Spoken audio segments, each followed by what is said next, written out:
ये ज्ञान यज्ञ 5 यज्ञ होती है। एक यज्ञ है धर्म की, जैसे यहाँ ये सदा पर चल रहा परमेश्वर का ये भंडारा चल रहा है, इसमें किसी के 10 रुपये, किसी के 100 रुपये, किसी के 1000, किसी के 20,000, किसी के 50,000, और इसमें ये अखंड भंडारा चल रहा है, ये धर्म यज्ञ। और साथ में ये आवन यज्ञ, क्योंकि जोत जला भगवान की, देसी घी की मोटी बात की। 3 दिन में लगभग इसमें 100 किलो, 4 दिन में लगभग इसमें 2 किलो घी प्रयोग हो जाएगा। और फिर यहाँ प्रणाम यज्ञ, जैसे दंडवत प्रणाम करें अपने परमेश्वर के लिए, अपने अहंकार रूपी राक्षस को तोड़ने के लिए। और एक यज्ञ धर्म की, जैसे भंडारा चल रहा है, प्रसाद वितरित होता है, धर्म यज्ञ।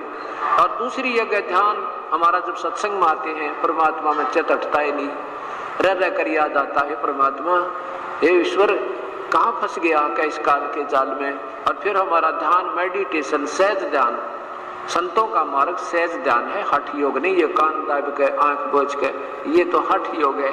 कबीर साहब कहते हैं ये नहीं हमारा ध्यान, हमारी सहज ध्यान है, सहज समाधि है। कैसे कि संतों मुझे सो सतगुरु मन, सो सतगुरु संत कहावे है, इन नैना, कहते हैं इन नैनन दर्श करावे, यानी उस परमात्मा के नैनन अलख लखावे, जो का जो आँख खुली हो और परमात्मा के दर्शन हो जाए, मुझे ऐसा संत आवे। कहते हैं द्वार ना मुंदे, ये आँख कान बंद ना करे, नाक नहीं बंद करे, आँख नहीं बंद करे, और ना अनद उड़ जावे, इस अनद में नहीं उड़ जावे, ध्यान लगा के तो देखी सुनी कुछ, हाँ ये आवाज है, ये परमात्मा की प्राप्ति। और देखा प्रकाश आँख दाब के, इसने कभी दाब लो इसमें प्रकाश, क्योंकि परमात्मा के रिफ्लेक्टेड प्रकाश से ये दिन का तो प्रकाश ही देवता है, इनमें तो प्रकाश है, तो ठीक है, नांदे हो जाएंगे, ना होगा तो उसमें। तो कहने का भाव इससे मुक्ति नहीं, ऐसा संत मुझे नहीं चाहिए।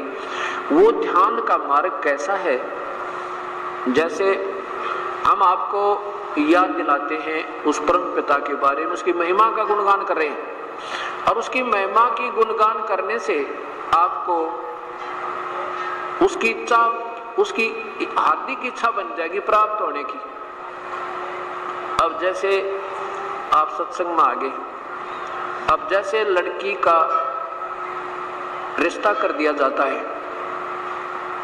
लड़की का जब रिश्ता कर दिया जाता है तो घर के बैठ कर बतलाया करते हैं माता पिता, और फिर माँ बतावे बेटी ने, और बेटी को पता हो जाता है कि मेरा पति ऐसी नौकरी करता है, या ऐसा बिजनेस करता है, या कोई जमींदारा मजदूरी करता है, उसका इतना मकान है, वहाँ पर ऐसा है, बहुत अच्छे व्यक्ति हैं, बहुत अच्छे सास है इसकी।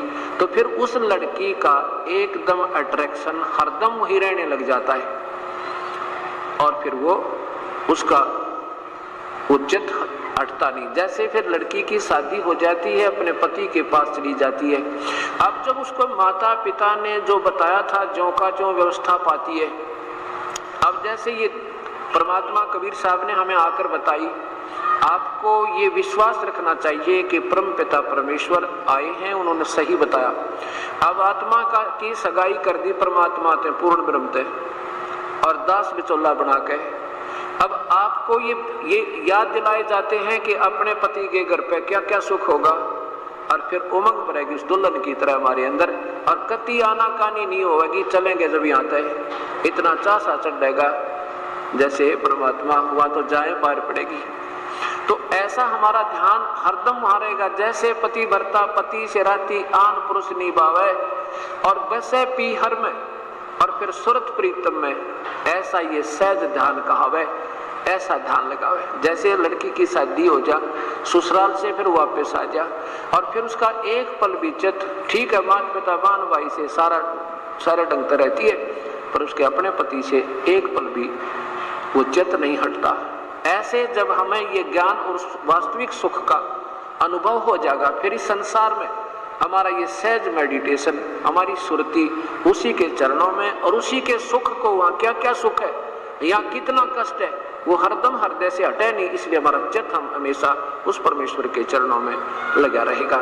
और दूसरा सहज ध्यान का आपको बताते हैं, जैसे आपके ऊपर कोई मानसिक परेशानी आ जाए, कोई संकट आ पड़े, और उसका निवारण हो नहीं, आप चाहे कितनी दूर चले जाओ, रिश्तेदारी में आपने अच्छी बढ़िया हलवा और खीर खिलावे, लेकिन आपके हृदय से वो संकट वाला स्थान, वो वहां से चित्त आपका हट नहीं सकता। खाना भी खा रहे हो, उनसे बात भी कर रहे हो, बात खत्म होते ही आपका चित्त उसी संकट स्थल पर, यानी टेंशन जिसे कहते हैं। अब जैसे एक व्यक्ति ने लड़की की शादी करनी थी, 50,000 रुपये उधार लोन ले लिया, ऋण ब्याज पे, और फिर आमन नौते देने चला गया और तिजोरी यानी जिसमें सो रखा था उस अलमारी को खुले छोड़ गया गलती से, और 1000 किलोमीटर जाकर याद आई शाम ने, वो होते हैं तो भाई अलमारी खुली छोड़ा है। परमात्मा, गरीब आदमी मुश्किल से तो ब्याज लिया था, ब्याज पर लोन धन लिया, ये मालिक कोई निकाल ना ले जा।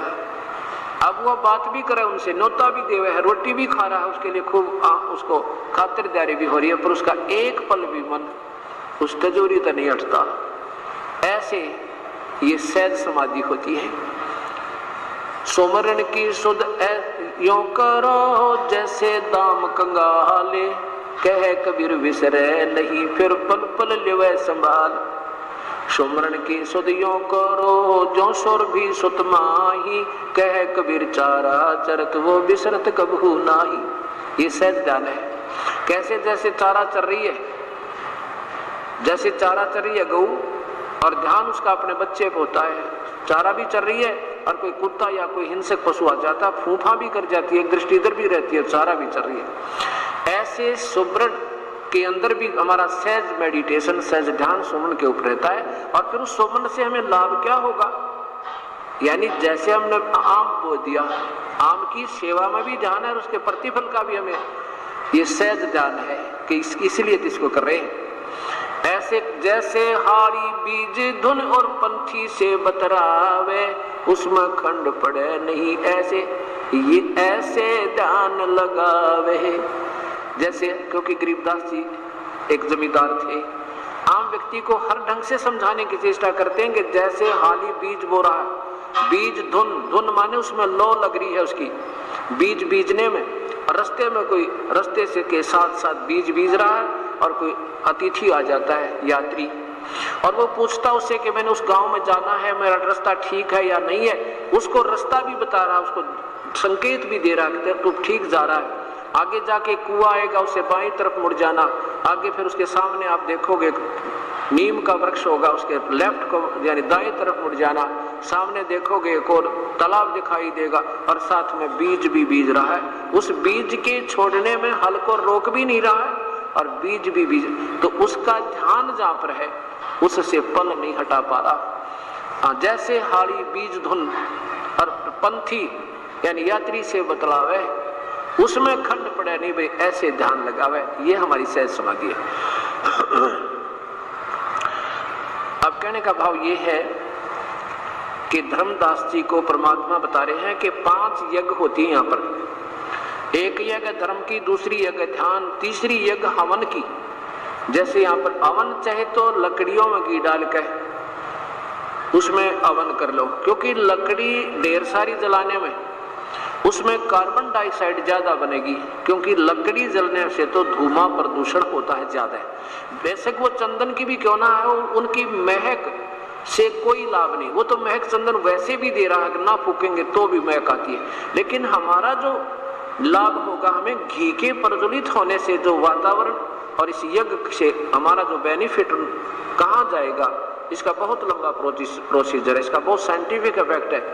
हम यहाँ पर हवन करते हैं, इस हवन का प्रतिफल देव लोगों को ऊपर जाता है और उसके बेनिफिट में हमें कुछ आंशिक उससे यहाँ का बेनिफिट, यानी जैसे वर्षा कर देना या कोई और राहत मिलना, साथ में प्रदूषण, जैसे हम श्वास को से शुद्ध हवा लेते हैं और बुरी करके बाहर छोड़ देते हैं, इसका भी हमने ये इसका बेनिफिट यानी इससे इसका कर्ज उतरता है। अब ये हवन यज्ञ है। हम क्या करते हैं, एक रुई की एक मोटी बात बना के बाती और उसमें भर के अच्छा घी और सुबह शाम जला देते हैं। और मंत्र क्या होते हैं, मंत्र जैसे अपने परमात्मा की वाणी, पूर्ण ब्रह्म की, ये वेदों जैसे मंत्र है, वेदों से ज्यादा अच्छे मंत्र। एक तो मुख्यमंत्री का आदेश हो और एक प्रधानमंत्री के मुख से निकले वचन हो, तो वेदों से ज्यादा सुपीरियर शक्तिमान शक्तिशाली वचन है, यानी मंत्र है, कबीर परमेश्वर की वाणी।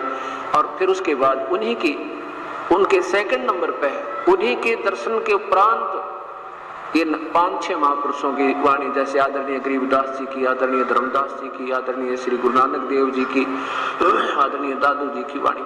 लेकिन इनसे भी सुपीरियर वाणी उस कबीर परमेश्वर की है। उसके जो मंत्र हम पढ़ रहे हैं उनसे, वेदों से भी उत्तम लाभ हमें होता है। जो सुबह शाम के नित्यनेम और आरती, संध्या आरती और दोपहर की रमैनी जो हम करते हैं, ये हमारा एक हवन और साथ में ज्ञान यज्ञ भी है। अब ये और 5वीं यज्ञ है ज्ञान की, एक यज्ञ है धर्म की, दूसरी यज्ञ है ध्यान, तीसरी यज्ञ हवन की, चौथी यज्ञ प्रणाम, दंडवत प्रणाम। ये भी एक यज्ञ का काम करे। दंडवत प्रणाम करना आम बात नहीं है। ये तो वो पुण्यात्मा करेगी जिसमें भक्ति का अंश बकाया है, और जिनके अंदर भक्ति अंश नहीं है वो झुक नहीं सकते, क्योंकि उनमें वो कीमत अभी बनी नहीं। जैसे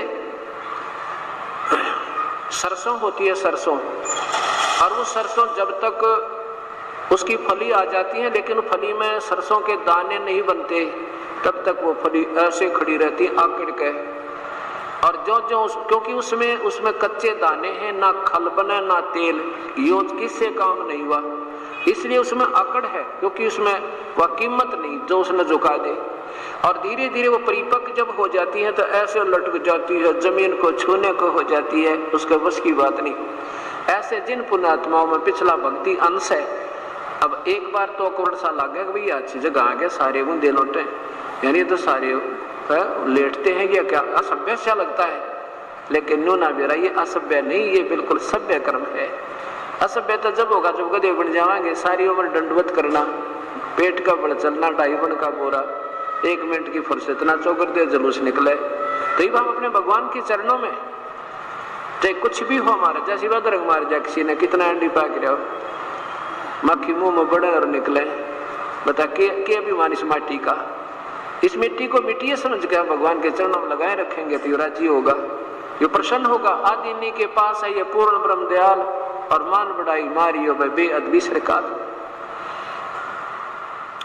इस प्रकार हम 5 यज्ञ करते हैं। अगर आप ये वीडियो YouTube पर देख रहे हैं तो हमारे चैनल को सब्सक्राइब करें और बेल आइकन को दबाना ना भूलें।